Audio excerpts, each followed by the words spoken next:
Different parts of Virginia are known for the products they produce. Many flock to Charlottesville for the wine trail. Nelson County launched a beer trail about 10 years ago, and now Highland County has created a maple syrup trail they're hoping you will tap into.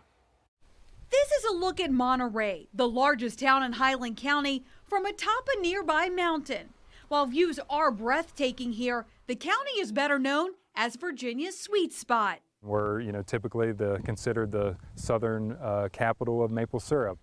Every spring, sugar water is harvested out of the trees, and locals like Glenn Heatwall transform that water into rich maple syrup. This is the water that comes out of the tree that makes most of our syrup. Selling his maple syrup in his country store is Heatwall's livelihood.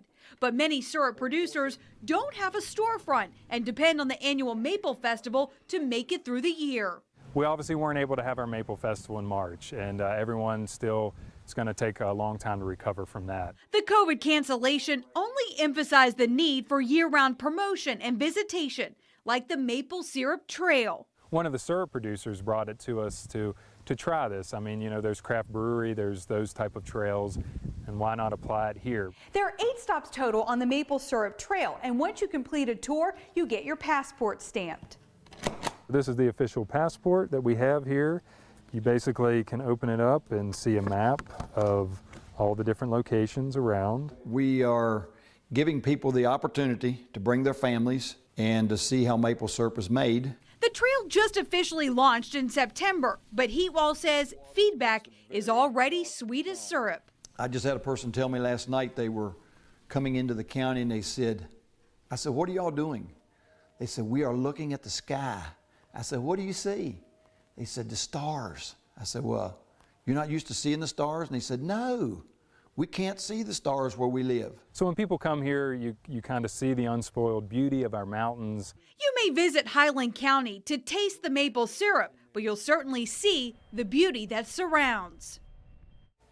This is so cool. I got to kind of tour that one spot, and it was really neat. Learned a lot. It's a great science lesson. So if like parents who are homeschooling, doing this whole new homeschooling thing, want to get out and about, that's a great place to go. But you do have to call and schedule your visit because they are working farms. As I recall, it takes like 40 gallons of sap to make 1 gallon of maple syrup? Almost 50 gallons of water to make 1 gallon. However, he does like a reverse osmosis. I'm not going to lie, he was explaining it to me. It was a little over my head, but he was... Yeah. It was 15 gallons to one gallon of syrup. Really? So he does something different. Oh. Yeah, so each one has a different process. So it's not just the boiling, everybody's got a different way of doing it. Everyone has a different process. How about that? All right, Highland County.